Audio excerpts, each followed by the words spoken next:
Hi, Charles SirBookSage here, and welcome to my 2021 Booktube and reading goals. If you follow me on Goodreads and Twitter, you will have seen that my first read for 2021 was Terry Pratchett's The Truth, a Discworld novel.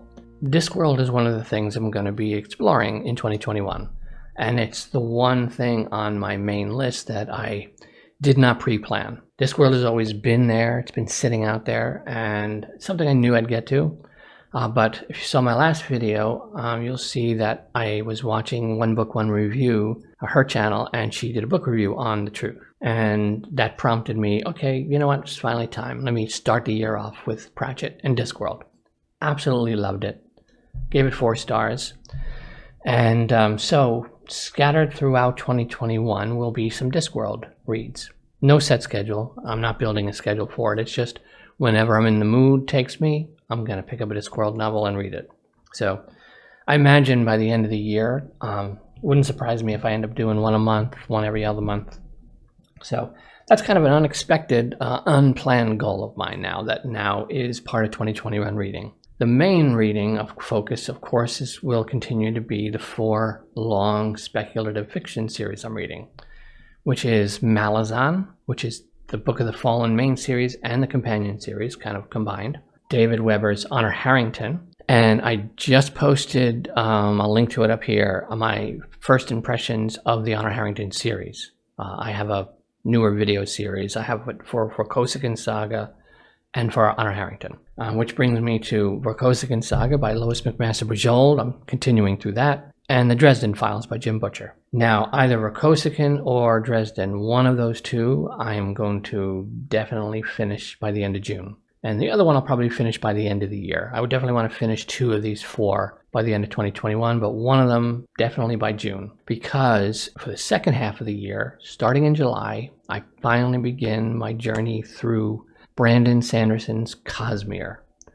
I've read a couple of pages of Elantris ages ago. Thought it was okay. Bought Mistborn, donated it. Bought Mistborn again. It's currently in storage in New York. Haven't read any of it. I did buy the hardcover of Warbreaker when that first came out. Read like 90 pages. So the extent of my Sanderson Cosmere reading is about 90 pages of Warbreaker and maybe 2 pages of Elantris, and that's it. So starting in July, it's finally time for Cosmere. Now, I know there's a lot of Cosmere fans, some Cosmere fanatics out there. Let me know in the comments. It's another one of those series that's up for debate in terms of reading order, because it's a bunch of kind of sub-series that overall are Cosmere. So let me know what your reading suggestion order is. If you have a video that you think this is the definitive reading order, link to that below. I want to hear. It's always a fun part of BookTube to research when there's a debate on a reading order to see what people think. And I'm open to suggestions on where to start. So that'll be fun. But that's July. So I'm going to be working, and not working, I'm going to be enjoying doubling up on either Vorkosigan or Dresden, and most likely Vorkosigan, to try to finish that off by June. Which Vorkosigan, if you haven't read, is just a absolute blast of a series. You can watch my Vorkosigan first impressions video as well. Space opera, swashbuckling, just fun. Miles getting himself in and out of trouble is just endlessly entertaining. And let's see what else. The main one. This is something that I realized in probably the beginning of autumn in 2020, that I don't have any Tolkien content on my channel. Tolkien is my all-time favorite author.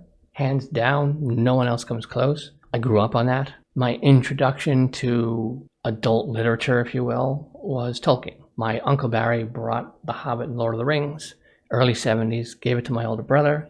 He read The Hobbit, and then we were taking a drive back into the city to Inwood to my grandparents, my mom's, the Irish side of the family, for Easter.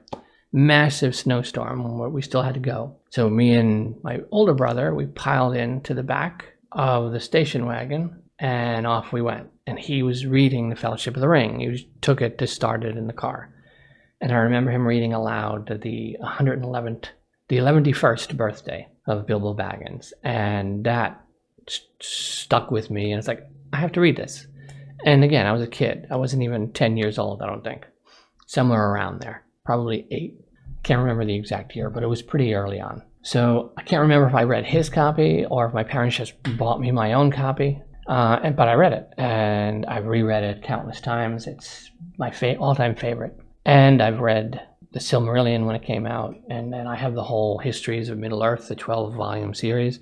So this is like my all-time favorite author, and I looked back at my channel, and I had one Tolkien video, which was me just reading a book snippet, just reading when Aragorn, Legolas, and Gimli enter the Pass of the Dead. That passage there, told, I think, through Gimli's POV. And that's it. And I was like, how in the world do I have a Booktube channel for 3 years and have one Tolkien video, and this is my all-time favorite author and story? So 2021, I am going to finally start one of the main things I meant to do on this channel in the first place, which is include regular Tolkien content. I'm looking forward to it, looking more into getting a little in-depth on the Tolkien videos, not just a high view, but I want to get like do character studies and just certain battles, certain cities and things like that. So there's so much to explore, particularly if you haven't read the Silmarillion. There's just all the rest of the Arda, which is Middle-earth is just like a continent on Arda. And like Westeros would be a continent on whatever that world is that Westeros, Easteros, and them live in. There's so much. The First Age and Second Age are just fascinating, fascinating stories. So I want to bring that back to my channel like I meant to from day one. So that's going to be coming in 2021. I'm really, really excited. I'm still working out like the formatting of those videos and how I want to present them, but I'm already kind of like scripting out the first couple. So those will be coming soon. I also want to highlight some more like classic, well, to me classic, not necessarily classic to you. Like, does anyone consider Andre Norton's Witchworld to be sci-fi fantasy classics? I don't know, probably not. To me, she's my second favorite author. I probably own more Andre Norton books than I own of any other author. Her Witchworld series, and its sort of side series, and then all her sci-fi stuff. Andre Norton was my bridge from fantasy reading into science fiction reading, because she wrote both. And then through her, I went to Arthur C. Clarke and Ben Bova and Isaac Asimov and all sorts of other stuff. So again, another author whose works I've just mostly completely ignored on this channel. So I want to make sure that whether it's once a month, once every other month, I highlight what like a childhood favorite of mine. Some of them might be considered classics, like Childhood's End by Arthur C. Clarke. Others probably are not, but they're books that I grew up with that made a big impression on me as a reader, and I like to write, and so these are books that also made a big impression on me as a writer. So some of that's going to be coming as well. I want to get back to kind of being more involved, getting back to a regular posting. Monday, Wednesday, Friday that I try to do, it just doesn't work. I definitely want to have at least one video up a week. Other weeks will be more, but I want to have at least one a week, so to start, and then we'll go from there. As far as the whole follower count and all that, of course, it would be great to grow the channel. I think I'm at like 650 something as of this video. I'd love to hit 1,000 subscribers by the end of 2021. It's nothing I can really worry about or is in my control, so it's just something that's out there that would be pretty cool. I had a really great reading year for 2020, and I think 2021 hopefully should be a really great reading year as well. There's a few like super popular fantasy series, newer ones. I'm going to pick like the first book of a few of those and try those out. Like An Ember in the Ashes will be one. The first book of, I think it's John Gwynn's The Faithful and the Fallen. I'll read that first book.